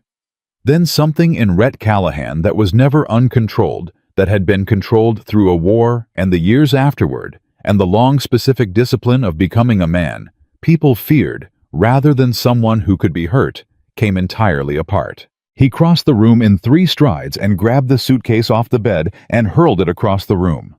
It hit the wall and fell open, and everything inside it spilled across the floor, and the sound of it in the silent house was enormous. He turned back toward her, and his voice when he spoke was not quiet. It was raw, cracked at the center. The voice of a man who has held something very tightly for a very long time and cannot hold it anymore. You think I fought half this damn town just to let you walk away? She had not cried in front of him, not once since she arrived. She had cried quietly in the dark in her room alone, the way she'd learned to cry in a house where crying was weakness. She had brought it out only when she was certain no one was listening. But standing in that room with the suitcase contents spread across the floor and Rhett Callahan in front of her, with his composure finally completely gone, she could not hold it. She put her hands over her face, and the sound that came out of her was everything she'd been carrying since Chicago. Since before Chicago. Since a letter found in a desk drawer and a morning train out of the city and every mile of distance she'd put between herself and a life that had never been allowed to be hers. He crossed to her in one step and pulled her into him hard and immediate, the way a person holds on to something they almost lost without understanding they were losing it. His arms around her were not gentle. They were the opposite of gentle. They were the arms of a man who is holding what he is not going to let go of again. Nobody, he said into her hair, rough and absolute. Nobody is taking you anywhere. Do you hear me? She was crying too hard to answer. You don't run, he said. Not from this, not from me. If you leave someday, it's because you chose to not, because that man scared you into it. You don't give him that. She gripped the front of his shirt. I didn't want to go, she managed. I know what you thought. His voice dropped. You thought you were protecting me. He pulled back just enough to look at her face. Adeline, I don't need protecting. I need you to stay. She looked up at him, at a man who had survived a war and the years after it, and had built something in the canyon country of Arizona with his own hands and his own stubborn refusal to become less than he believed a person should be, at a man who had left coffee outside her door. Nobody has ever fought for me, she said. Not once, not ever. His hands came up to her face, careful now, deliberate the way he handled the things that mattered, and he looked at her with the full weight of what he'd never been able to say, and hadn't needed to, because it was already in everything else. Get used to it, he said. She closed her eyes. And behind them both on the floor, the dress and the extra boots and the gloves he'd given her lay scattered across the boards where they had fallen. She wasn't picking them up to pack them. In the morning, she would put them back in the drawer. She was staying. And Charles Whitmore, who had spent 11 days building his architecture of pressure and public theater and legal maneuvering, had just made the single miscalculation that would define everything that came next. He had pushed hard enough to make her stop running, and a woman who stops running is a very different thing than a woman who is afraid. She did not leave. And Charles Whitmore, who had spent 11 days in Dry Creek waiting for the pressure to work, woke up the morning after his visit to the ranch and understood that the architecture of his plan had developed a crack he had not designed for. He responded the way men like him always respond when the quiet approach fails. He stopped being quiet. The sheriff of Dry Creek was a man named Dale Pruitt, no relation to Mabel, though they shared the same fundamental conviction that the established order of things was correct and that disturbances to it were a personal inconvenience. Dale had worn his badge for 9 years, with the particular comfort of a man who has learned that the job is mostly managing situations rather than resolving them, and who has come to prefer the former because resolution requires taking sides. Charles met with Dale on Sunday morning. No one saw the meeting, but everyone noticed what came after. Dale started asking questions around town about the legality of mail-order marriages under territorial law. He asked in the idle conversational manner of a man who is not investigating anything specifically, which was how everyone knew he was investigating something specifically. He stopped in at Fletcher's General Store and mentioned to no one and everyone that there were serious legal questions being raised about certain arrangements and that a responsible lawman had to take those concerns seriously. Rhett heard about this by Monday noon. He sat across from Marsh at the ranch table and did not say anything for a long moment. Marsh watched him with the cautious attention of a man measuring how much space to give. "He bought the sheriff," Rhett said. "Not necessarily purchased," Marsh said carefully. "Influenced. There's a legal distinction." "There's no practical distinction," Rhett said. He leaned back. "How long before Dale does something official? A week, maybe less." Marsh folded his hands on the table. "Charles is manufacturing a process. He doesn't need to win the case, Rhett. He needs the process to exist long enough to do damage. An inquiry from the local sheriff into the validity of your marriage, even a frivolous one, creates a public record. That record travels. And the people who do business with you read records like that and make decisions. My cattle contracts. 3 of them renew in the fall," Marsh said. "The ranchers involved are careful men. They won't want the association while there's public dispute about your personal—" "I understand what it means." Rhett stood, moved to the window without looking out of it. "He's not trying to win. He's trying to bleed." "Yes." A silence. "Then we stop him from having time to do it," Rhett said. "What does Marsh need to move faster?" "The governor's office connection you mentioned. I can have a meeting arranged by Wednesday." Marsh nodded. "And the documentation on Eccles, the evidence of prior contact with Whitmore." "My man in Tucson already has 3 names who witnessed that meeting," Rhett said. "I'll have it to you by tomorrow." Marsh looked at him with the measured appreciation of a man who has worked with many clients and is rarely surprised. "You prepared for this," he said. "I prepared for a lot of things when I was young and stupid," Rhett said. "Turns out the preparation held." Haroch. Adeline, meanwhile, had done something that nobody had asked her to do, and that turned out to be exactly the right thing. She had started talking. Not to Rhett, not to Marsh, to the town. Not with speeches. Not with the kind of public performance Charles was so skilled at. She talked the way she had been doing things since she arrived in Dry Creek, quietly, directly, and with the particular authority of someone who has nothing left to perform. She talked to Ruby's mother first, a woman named Agnes, who ran a tight household and had always reserved her judgment on Adeline, with the caution of someone who had learned not to form opinions too fast in a place where opinions cost. Adeline sat at Agnes's kitchen table with coffee and told her the truth. Not the sanitized version. The actual truth. Her father, the debts, the letter in the desk drawer, the train ticket bought with her mother's jewelry, all of it. Agnes listened without interrupting. When Adeline finished, Agnes sat for a moment. Then she said, "My first husband had debts too. Different kind. Same result." She looked at Adeline directly. "You're not what people said you were when you arrived." "No," Adeline said. "What you are is a woman who left before she got trapped," Agnes said, "which takes more nerve than most people give it credit for." Agnes talked to 4 women. Those 4 women talked to others. Not gossip, something different in texture, something that traveled with the weight of being verified, being real. By Thursday, the balance in Dry Creek had shifted another fraction. Mabel Pruitt noticed. She did not adjust her opinion. Mabel Pruitt had not adjusted an opinion in 30 years, and was not about to start, but she became quieter about it, which was its own kind of retreat. Charles noticed too. Rhett saw him in the street on Thursday afternoon and registered the change in his posture. The calculation behind his eyes had accelerated. The careful patience of a man managing a process had given way to something sharper, less controlled. The plan was not moving at the pace he needed it to move, and the ground he'd expected to control was shifting. That was the moment Rhett became genuinely specifically concerned. Because a patient, Charles Whitmore was dangerous in a manageable way. A Charles Whitmore who felt his timeline slipping was something else entirely. He went home and told Adeline, "Don't go into town alone." She looked at him. "Rhett, I'm not telling you what to do," he said. "I'm telling you what I need. Take someone with you. Beaumont. One of the hands, Clara, anyone. Don't go alone."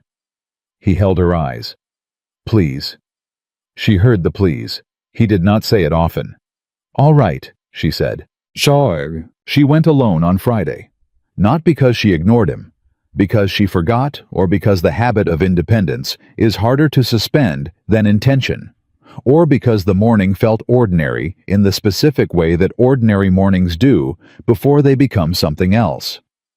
Eli needed new bootlaces, the kind Fletcher kept in the back room, and it was a quick trip, a 10-minute trip, and she was back before anyone noticed she'd gone. She never made it back. She was 3 blocks from Fletcher's store when the man in the suit that didn't quite fit stepped out of the gap between 2 buildings. The third man, the one whose purpose at Charles's arrival had never been stated, came from the other direction. She didn't scream. She thought later that she should have screamed, that screaming was the obvious and correct response, but what happened in the first second was not fear. It was a pure electric rage, the kind that comes from being grabbed again after you believed you were past being grabbed. And she fought immediately, using everything she had, elbows and weight, and the deliberate damage that the months at the ranch had given her body back. But there were 2 of them, and she was one person, and they had a covered wagon waiting at the end of the alley. By the time anyone in Dry Creek understood something had happened, it was already over. Eli found her gloves. One of them dropped in the alley near the gap between the buildings. He found it while running an errand for Beaumont, and he stood holding it for a full moment with the 9-year-old's clear, uncluttered capacity for understanding exactly what something means.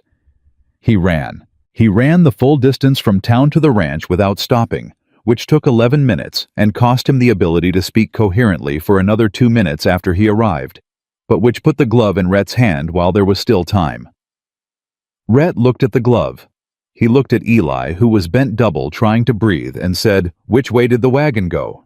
"East." Eli managed. "Out past the mill road. I saw it from the end of the street. East. Away from the rail line, away from town, away from anything that would be easily observed." Rhett was already moving. He went to the barn with his voice carrying 3 ranch hands' names in the tone that communicated the full situation without requiring explanation. He was saddled in under 4 minutes. By the time Clara appeared in the yard at a run, having heard the commotion from the house, he had a rifle across his saddle and his hat pulled low, and the expression on his face that made men step out of his way instinctively. "Rhett," Clara started. "Send word to Marsh," he said. "Tell him to have Dale Pruitt in front of a witness when this is over." He looked at her. "I'm bringing her back." "I know you are," Clara said. Her voice was steady. Her hands were not. "Rhett, don't do something that can't be undone." He looked at his sister for 1 second. "I know the difference," he said.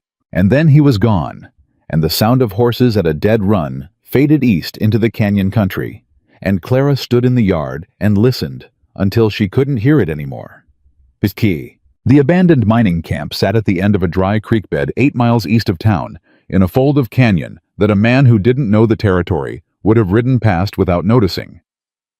Rhett knew the territory. He had ridden it for 11 years.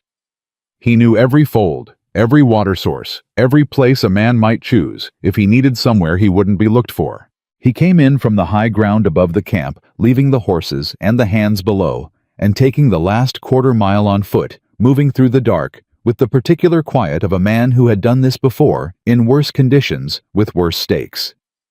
He heard voices before he saw the camp. He heard Charles's voice, measured, controlled the performance still intact, even here, saying, "You're going to be reasonable about this. The alternative is..." And then another sound, not Adeline's voice. A crash. A male grunt of pain. Another crash.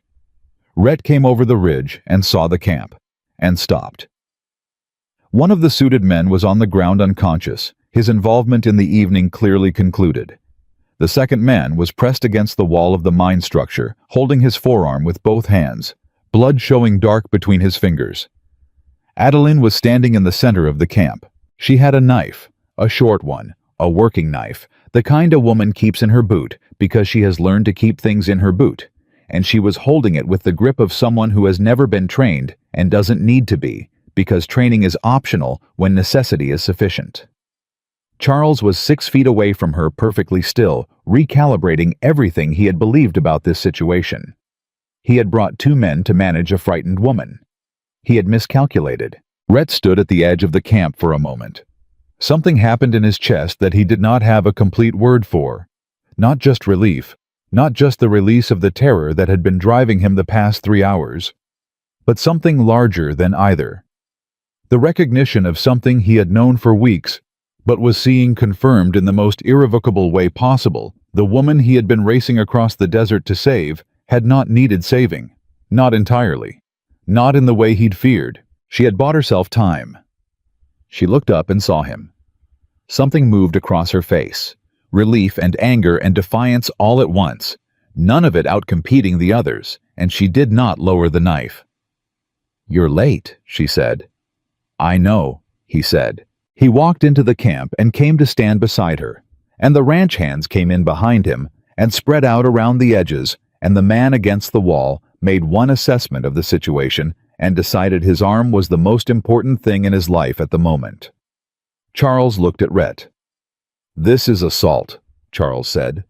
"Multiple witnesses. Your men can confirm the knife." "My men," Rhett said, "can confirm whatever they saw, which is a woman defending herself after being taken off the street by 2 hired men." He looked at Charles without blinking. "You want to have that conversation in front of a judge?" Charles's jaw tightened. The performance was still there. He was too practiced to lose it entirely, but something behind it had changed. The certainty. The absolute confidence that the outcome was already arranged. "She belongs to me legally," Charles said. The word legally was doing everything it could. The arrangement with her father. "The only thing she belongs to," Rhett said, his voice dropping to the register that ended conversations, "is herself." The silence that followed was absolute. Then Charles moved, not a retreat, something worse, a lunge forward with the desperate speed of a man abandoning strategy for damage, and Rhett met him. What happened next was not elegant. Rhett Callahan had grown up in a territory that did not produce elegant fighters.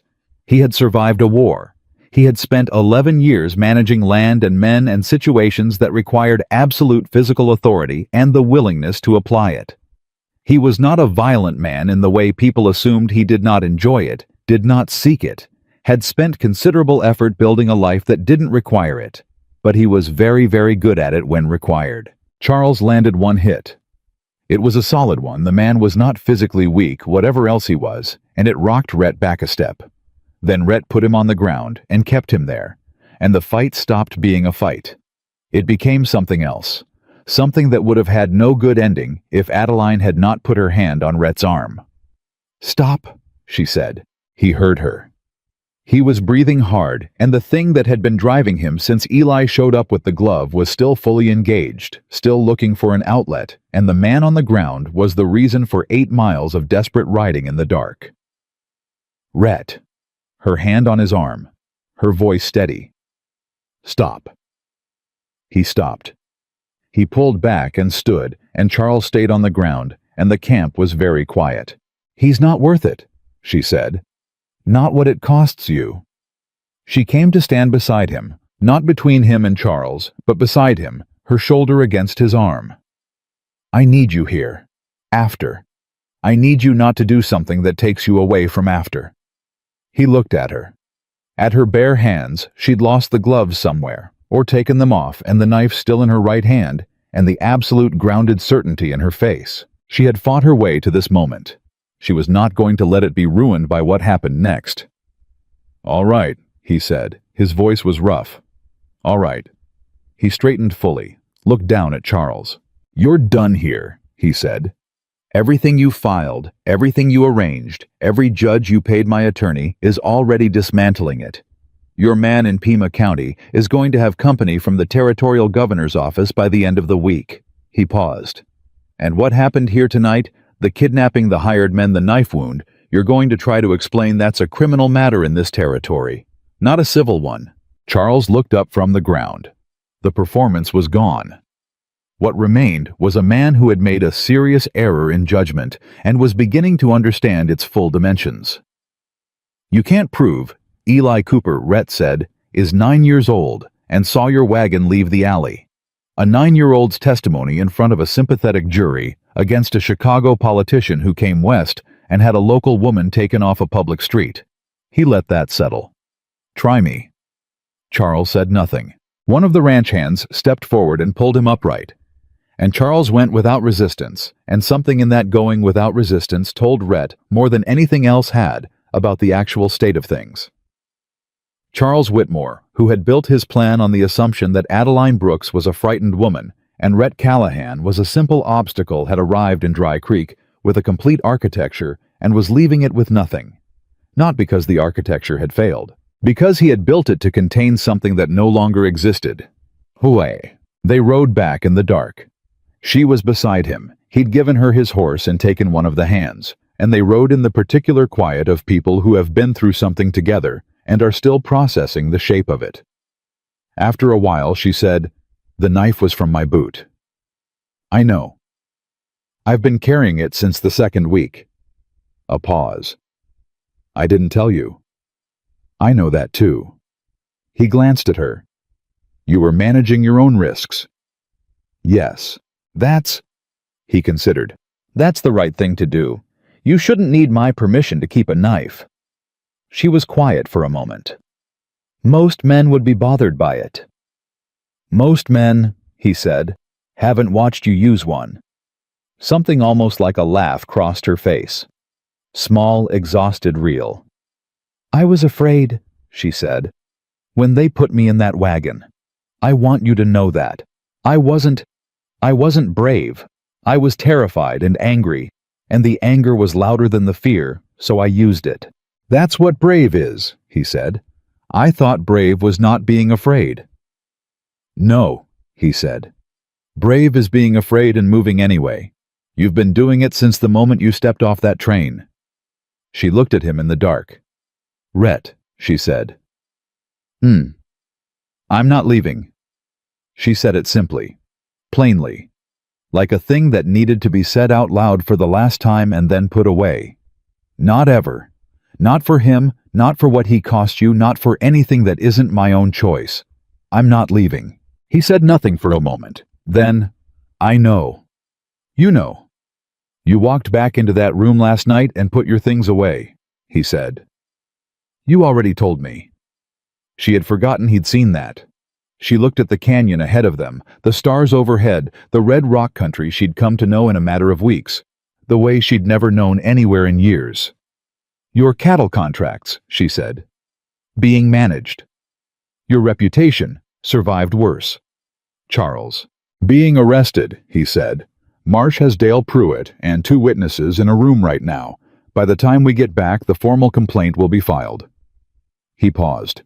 The kidnapping of a woman off a public street supersedes every civil filing he made, regardless of what Eccles wants to do with it. And the territorial governor's office does not like being embarrassed by politicians who overreach into their jurisdiction. She absorbed this. "You planned for all of it," she said. "I planned for him doing something stupid," Rhett said. "Desperate men always do. I just needed to know which direction the stupid was coming from." "And the direction was me," she said. Not bitterly, just accurately. "The direction was the thing he couldn't control," Rhett said. "Which was you choosing to stay." She rode beside him in silence for another mile. Then she said, "When he said I belonged to him legally, when he said that—" "I heard you stop me," Rhett said. "I heard you. I stopped." "I stopped you because I meant what I said," she said. "Not because I was protecting him. He doesn't deserve protecting." She looked at Rhett directly. "I stopped you because you matter more than he does, and a man who kills for me carries something he shouldn't have to carry." Rhett was quiet for a long moment. "You've thought about this before," he said. "I've thought about a lot of things," she said. "I have extensive experience with long rides and difficult thoughts." He looked at her, then tired and straight-backed and entirely herself, the woman who had come off a train with one suitcase and refused to look down, who had put a knife in her boot during her 2nd week and said nothing, who had fought 2 men in an abandoned mining camp and was now discussing the ethics of violence with the calm of someone who has reached the far side of something and found it solid under her feet. "Adeline," he said. She looked at him. "Marry me." He said it without preamble or ceremony, the way he said everything that mattered. "Actually, not the paper, not the arrangement. You and me in front of whoever you want present with whatever words you want said." He paused. "Because you're not a mail order anything, and I'm done letting that word exist in the same sentence as your name." She looked at him for a long moment. The stars were very thick above the canyon. "Yes," she said, not quietly, not with hesitation or calculation or any of the careful management that had governed everything for so long. Just yes. Clean and clear and certain. He nodded once as though she'd confirmed something he'd already known and looked back at the trail ahead. But she saw his hands relax on the reins, saw the set of his shoulders change, saw a man who had been carrying something very heavy for a very long time, not the threat, not the fight, not Charles Whitmore and his lawyers and his bribed judges, but the uncertainty, the not knowing if she'd stay. Put it down. And ride easier for the first time in weeks. Behind them, the mining camp and everything that had happened in it was already becoming the past. Ahead, the ranch sat in its canyon, waiting with coffee in the kitchen and a 9-year-old who would need to be told everything immediately, and a sister who would say she knew it all along. She was going home. Not back. Home. And there was nothing temporary about it anymore. They rode back into the ranch yard just past midnight.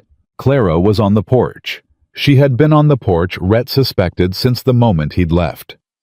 She stood with her arms crossed and her chin level watching them come in. And the only indication that the last 3 hours had cost her anything was the way her exhale, when she saw Adeline whole and upright in the saddle, was long enough to suggest she'd been holding it since sundown. She said nothing until Adeline had dismounted and come to the bottom of the porch steps. Then Clara came down those steps and put her arms around her hard and sudden without ceremony. Adeline went still for just a moment, the reflexive surprise of someone unaccustomed to being reached for, and then held on. "Don't do that again," Clara said into her shoulder. "I didn't exactly plan." "I know." Clara pulled back. She looked at Adeline's face, assessing, cataloging the same way she did everything. "Are you hurt?" "No." "The men who took you. One has a broken nose," Adeline said. "The other needs a doctor for his arm." Clara processed this, looked at the knife handle visible at Adeline's boot, looked back at her face. "Good," she said with full sincerity. Then she looked past Adeline to Rhett. "Charles." "In custody," Rhett said. "Marsh has it." "Dale Pruitt." "Sitting in a room with 2 witnesses and a criminal complaint that is significantly above his capacity to manage," Rhett said. "He'll hand it up by morning." Clara nodded once, the nod of someone checking boxes on an internal list. Then she said, "Eli cried." Rhett stopped moving. "He won't tell you that," Clara said. "He'll deny it completely and probably claim he had dust in his eyes for an extended period. But I'm telling you because you should know." She looked at Adeline. "He cried, and he made me promise not to tell anyone, and he sat on the kitchen floor with the dog for 2 hours waiting." Adeline's jaw tightened. Not with grief, with something deeper than grief. The kind of feeling that arrives when you understand for the first time the full weight of what you mean to people who didn't tell you they needed you. "Where is he?" she said. "Asleep," Clara said. "Finally, an hour ago." She paused. "He'll want to hear everything in the morning, every detail. He'll probably want to reenact it." "He can have every detail," Adeline said. She went inside, and Rhett stood in the yard for a moment longer, listening to the ranch settle around him.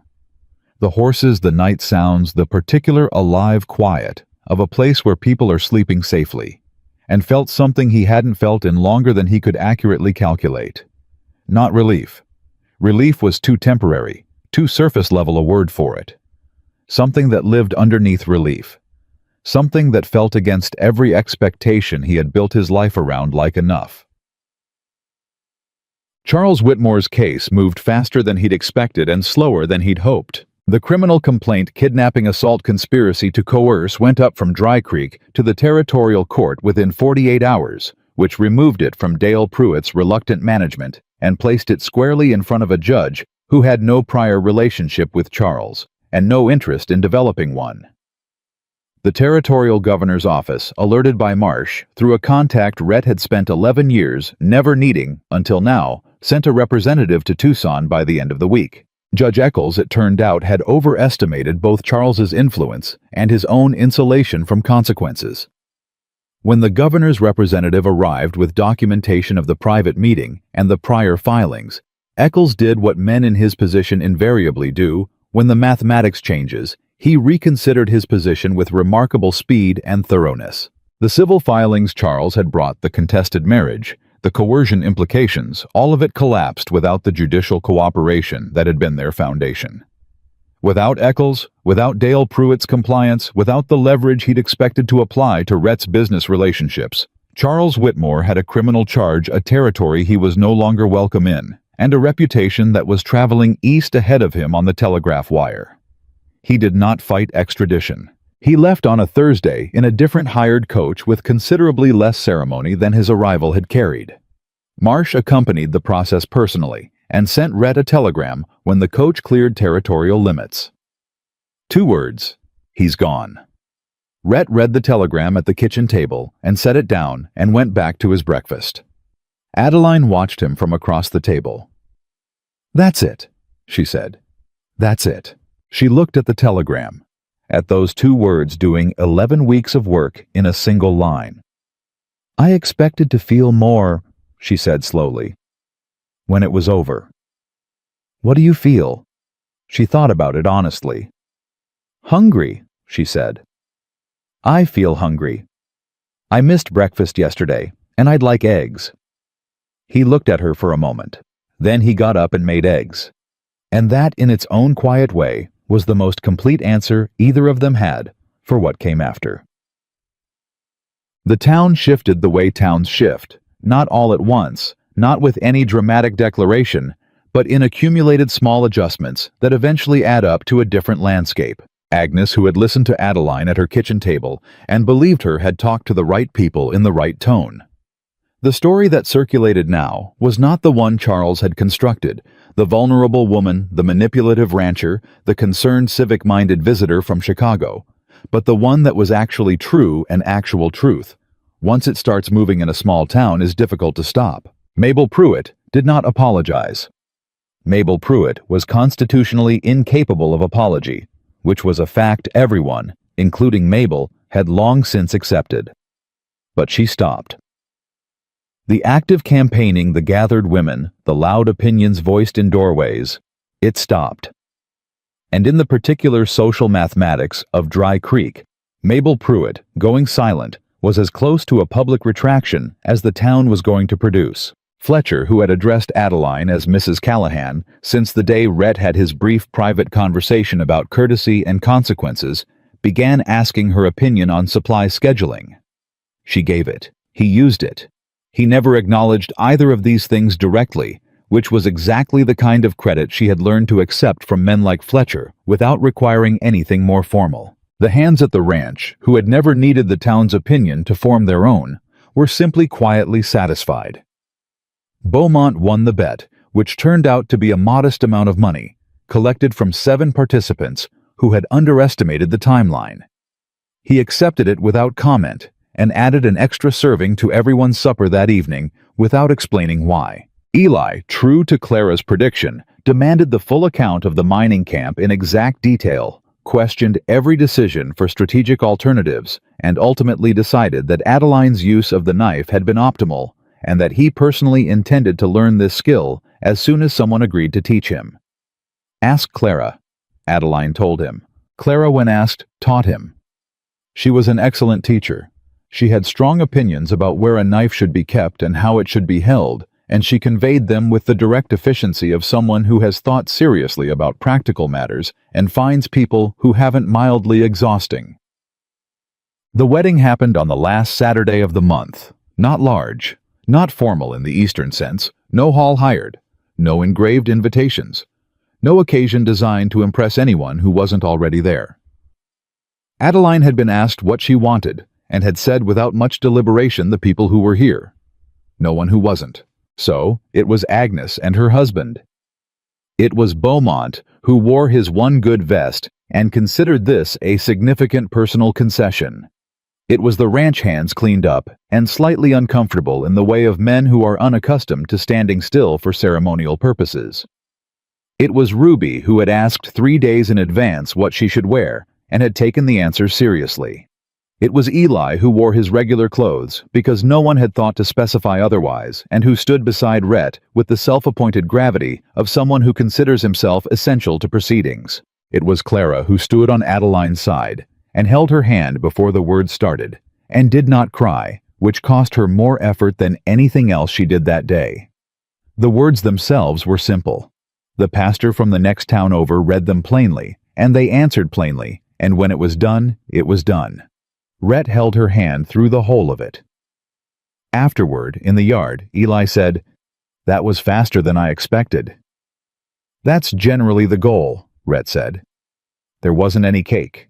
Beaumont made pie. Eli considered this. Pie is acceptable, he decided. Adeline laughed.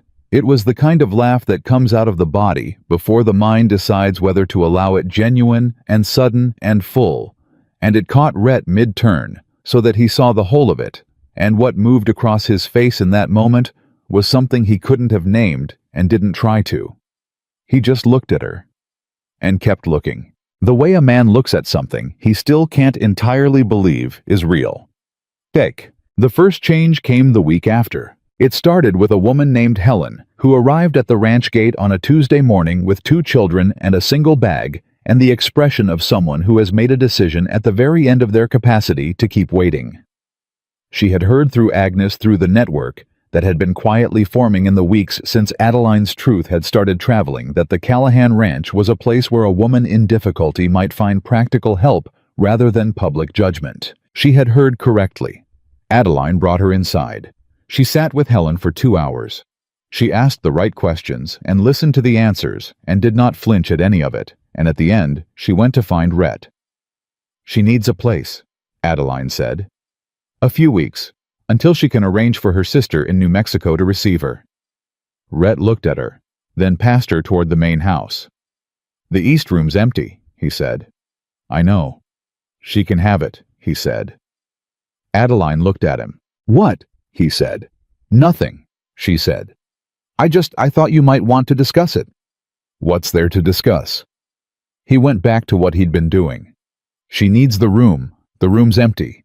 If she can do useful work while she's here, that's a benefit. If she can't, the room's still empty either way." She watched him for a moment. "Rhett Callahan," she said. He looked up. "You are not what people think you are," she said. "People think a lot of things," he said, and looked back down. But she saw the line of his shoulders and the way he very deliberately did not smile, and she went back to the house to help Helen settle the children into the east room. Helen stayed 3 weeks. She was handy with horses and helped in the corrals.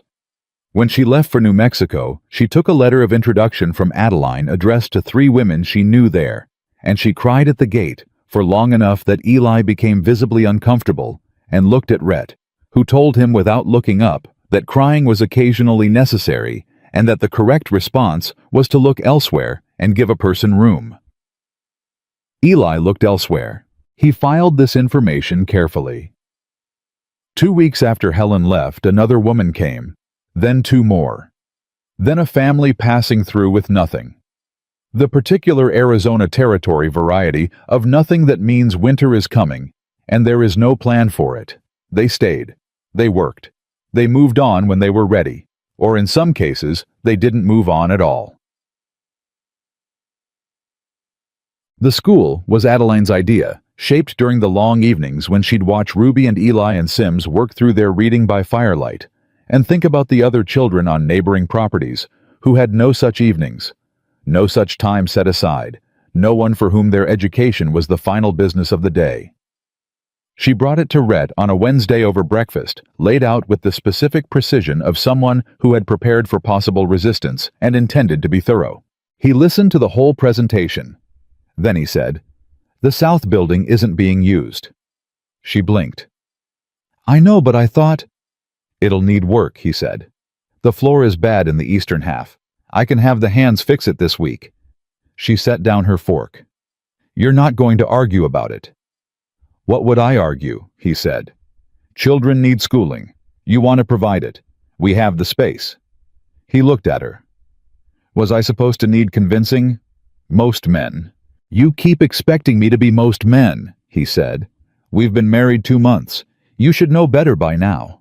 She stared at him. Then she picked her fork back up and said, "The floor needs to be fixed by Friday. I'm starting Monday." "I'll tell the hands today," he said. The South Building was ready by Thursday. Adeline started with 6 children. Within a month, she had 11. Within 2 months, she had enough that she wrote to a teacher's college in Tucson, requesting materials, and the letter she wrote was precise and authoritative, and knowledgeable enough that the college responded with both materials and a question about whether she had formal teaching credentials, because they had been hoping to expand their territory outreach, and her letter demonstrated the kind of pedagogical instinct that was difficult to train. She wrote back and said she didn't have formal credentials. She received a second letter offering her the opportunity to pursue them through correspondence. She brought this letter to Rhett on a Sunday evening. He read it twice. Then he looked at her with the expression that she had come to understand as his version of pride, not showy, not performed, simply present a deep specific satisfaction that lived in the eyes. "Do it," he said. "It takes 2 years." "So it takes 2 years. I'd be doing coursework in the evenings." "Adeline," he said. "Do it." She looked at him. At this man who had fixed a hinge that wasn't broken and made coffee every morning and ridden 8 miles in the dark without hesitating, and said the only thing she belongs to is herself, with enough certainty to stop a room. "All right," she said. She did it. The twist that nobody saw coming arrived 6 months after Charles Whitmore's departure in the form of a letter from Marsh. It concerned Adeline's mother's estate. The full accounting which Charles had controlled through his management of her father's affairs, and had never allowed to be properly audited, turned out to be significantly larger than Adeline had believed when she'd left Chicago. The jewelry she'd sold in the pawn shop had been the smallest fraction of what her mother had left her. The property, the holdings, the careful arrangements a cautious woman had made over a lifetime of understanding that the men around her might not always be trustworthy, it was substantial. Charles had been managing it, technically, through instruments that were Marsh explained in the careful language of a lawyer who has found something infuriating just inside the legal boundary. With Charles removed from the picture, the full estate transferred to Adeline's sole control. She sat with the letter for a long time. Then she put it on the table in front of Rhett. He read it. He set it down. "Your mother," he said, "was a very thorough woman. She always said money was protection," Adeline said quietly. "I thought she meant money was comfort. She meant exactly what she said." Rhett was quiet for a moment. "What do you want to do with it?" She had already thought about this in the hour between the letter's arrival and sitting down across from him. She had thought about it with the specific clarity that comes when the answer is already inside you and you're just waiting for permission to trust it. "The refuge," she said. "More space, properly funded. And the school a real building, not the South storage room, with supplies and materials and someone else to teach alongside me when I'm finished with the coursework." She paused. "And a fund, for women who arrive with nothing, the way I arrived with almost nothing, so they have a start." He looked at her across the table. "And the ranch," he said. "It's your money. You can—" "The ranch is ours," she said. Simply, plainly, like a thing that does not require elaboration.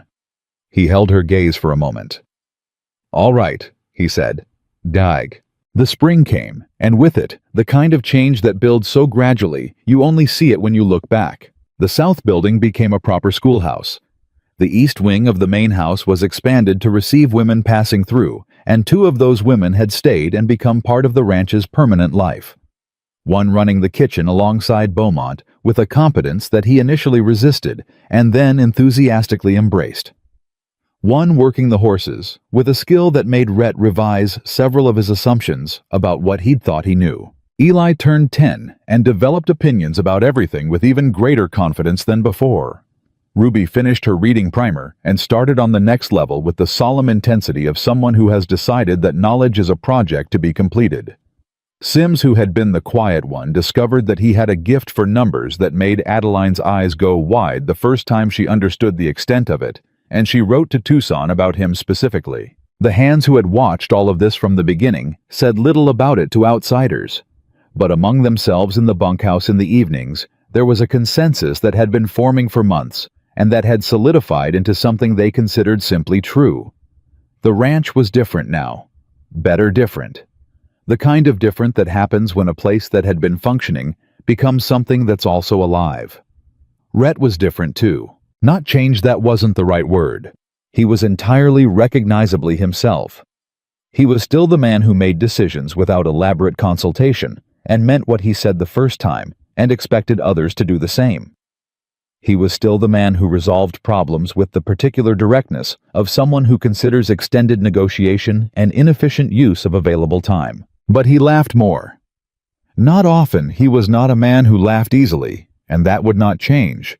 But when it happened, it was real, and it reached his eyes, and it was usually connected to something Adeline had said or done, or the particular chaos that a ranch full of children and their questions produced on any given afternoon. He slept through the night. For the first time in as long as he could remember, he woke in the morning, and the first thought was not the list of problems requiring management. The first thought was simply here. This. The ranch. The people in it. The woman in the room across the hall, who had become, without his planning for it, or particularly trying to stop it, the organizing fact of his life. He slept through the night and woke up thinking about the day ahead, and found it, against all his previous experience, something to look forward to. Chink! She found him on the porch one evening in late spring. The sky doing what Arizona skies do when they decide to be generous, burning orange and deep red, and a purple that had no business being that beautiful. And she came out and sat beside him, and they were quiet together, in the particular comfortable quiet of people who have stopped needing to fill the space. After a while she said, "Can I ask you something?" "You always ask before you ask," he said. "You never actually need permission." "It's a habit," she said. "I'm working on it." She turned to look at him. "When exactly did you decide I was yours?" He looked at her. The question sat between them with the particular weight of something that has been understood for a long time and is only now being said in words. "You know when," he said.